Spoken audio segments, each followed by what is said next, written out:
Olá, estamos apresentando a terceira etapa do projeto integrador da Mini Catapulta.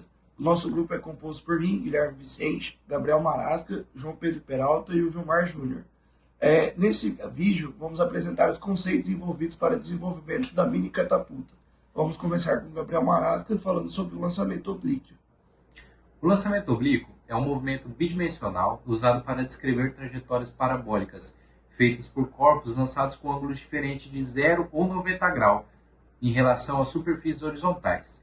Trata-se de um movimento composto, pois, na direção horizontal, o corpo descreve um movimento uniforme, enquanto que, na vertical, descreve um movimento de lançamento vertical durante sua subida e um movimento de queda livre durante sua descida. Para descrevermos o lançamento oblíquo e suas propriedades, levaremos em conta apenas o lançamento oblíquo que ocorre no vácuo, ou seja, sem qualquer ação de forças dissipativas, como por exemplo o atrito do projétil com o ar. Quando um corpo é lançado obliquamente, sua velocidade inicial, VO, é dividida entre os componentes Vx e VOy. A diferença na notação usada nas duas componentes da velocidade justifica-se pelo fato de a componente horizontal Vx ser constante, enquanto a velocidade vertical VOy varia com o tempo, pois a aceleração da gravidade está presente nessa direção.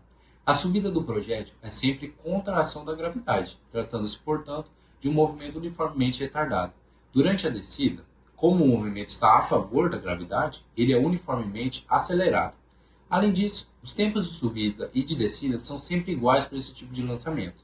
Nós podemos relacionar as duas componentes da velocidade inicial com seu módulo VO por meio do teorema de Pitágoras, uma vez que Vx e Voy são perpendiculares uma em relação à outra.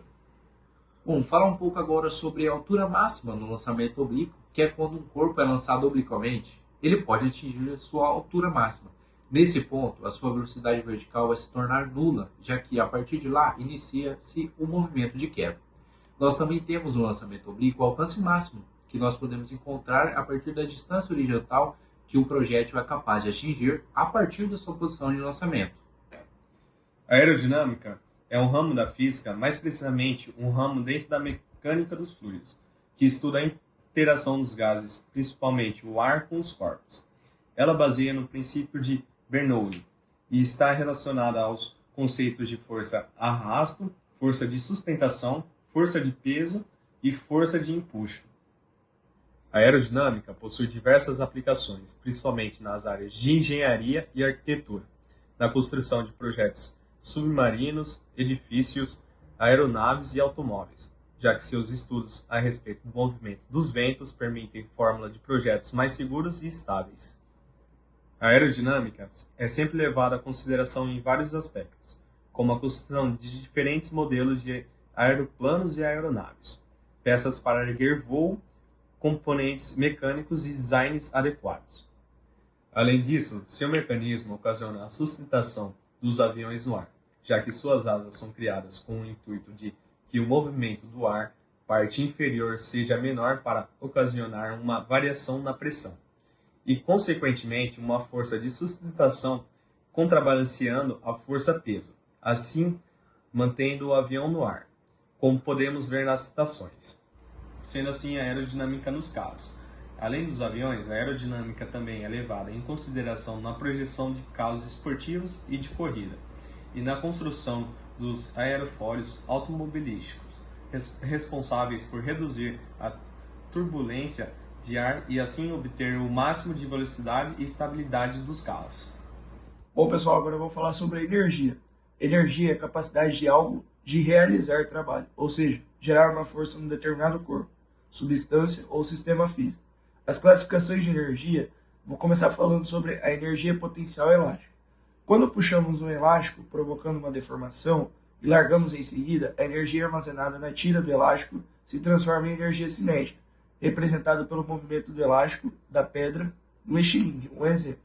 A energia elástica é armazenada e, por isso, é um tipo de energia potencial associada à deformação do corpo, sendo lançada para fora desse corpo.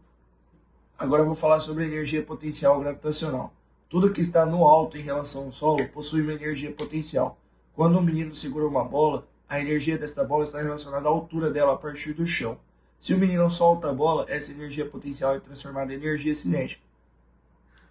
Agora, a última energia que eu vou falar que está relacionada à mini catapulta é a energia cinética. Está presente quando algo está em movimento. Por exemplo, a energia da água do rio, do vento ou das marés. Essas energias podem ser transformadas em uma energia elétrica, quando se direciona algum desses fluidos para girar a um equipamento elétrico. Bom, agora eu vou falar sobre força. Força é um agente da dinâmica responsável por alterar o estado de repouso ou movimento de um corpo. Quando se aplica uma força sobre o corpo, esse pode desenvolver uma aceleração, como estabelecem as leis de Newton, ou se deformarem. Existem diferentes tipos de força na natureza, tais como força gravitacional, força elétrica, força magnética, nuclear, força de atrito e força de empuxo, além de outras. As forças são grandezas vetoriais, que portanto precisam ser definidas de acordo com módulo, direção e sentido. O módulo de uma força diz respeito à sua intensidade. A direção diz respeito às direções nas quais essas forças se aplicam, horizontais ou verticais.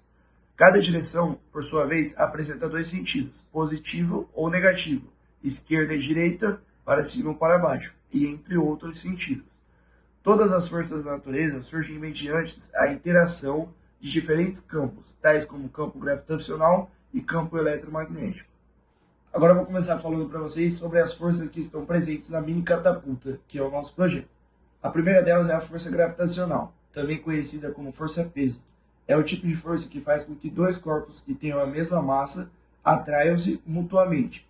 A força-peso é responsável por nos manter presos à Terra e também pela órbita de todos os planetas em torno do Sol. Agora, a segunda força que eu vou dizer é a força normal. É a força de reação que uma superfície exerce sobre qualquer corpo que lhe aplica uma força. Outra força presente na catapulta é a força de atrito. É uma força que se opõe ao movimento dos corpos. Ela pode ser estática, se o corpo estiver em repouso, ou dinâmica para dois corpos em movimento. E a última força presente na catapulta é a força-peso, a força-peso de um objeto que está na direção do centro da Terra. Ou seja, esse objeto vai ser sempre puxado para a Terra. Bem, eu já vou falar sobre o movimento, que em física consiste em uma mudança de posição de um corpo ou de um sistema em relação ao tempo, quando medido por um lado observado num referencial determinado. Dizer que o movimento é um corpo relativo implica dizer que sua trajetória é relativa, ou seja, o caminho percorrido pelo corpo em determinado tipo de movimento depende do seu referencial adotado. Já o movimento absoluto não possui significado.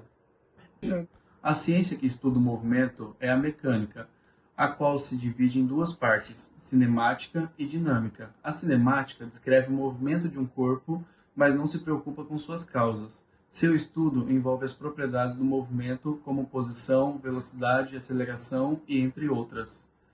Seu objetivo de estudo é, sobretudo, os movimentos lineares e circulares. Eles são divididos em movimentos retilíneo uniforme e movimentos retilíneo uniformemente variável. Na dinâmica, estudam-se as causas que deram origem ao movimento. Nesse sentido, as forças que atuam sobre o corpo, as quantidades de movimento, a energia mecânica, o impulso e as grandezas relacionadas ao movimento de rotação, tais como o torque e o movimento angular. Resumindo, a cinemática procura descrever o movimento sem ter em conta as suas causas, enquanto a dinâmica pretende fundamentar um modelo que estude essas causas. Bom, agora que a gente apresentou a parte da teoria, a próxima etapa alinhada com o grupo foi a execução do esboço da mini catapulta para a realização dos testes e enviar um vídeo para o professor, conforme solicitado no edital. Nosso grupo combinou da seguinte forma: a gente está fazendo encontros semanais todos os sábados para a execução da atividade, dos vídeos e das etapas solicitadas conforme o edital. A próxima etapa, conforme o nosso planejamento, vai ser comprar os materiais e vamos utilizar para fazer o esboço e já comprar os materiais para realizar a catapulta que vai para a apresentação. Bom, pessoal, essa foi a nossa apresentação sobre os conhecimentos teóricos adquiridos através da pesquisa bibliográfica sobre a mini catapulta. Espero que vocês consigam ter um fácil entendimento e ficamos até a próxima etapa.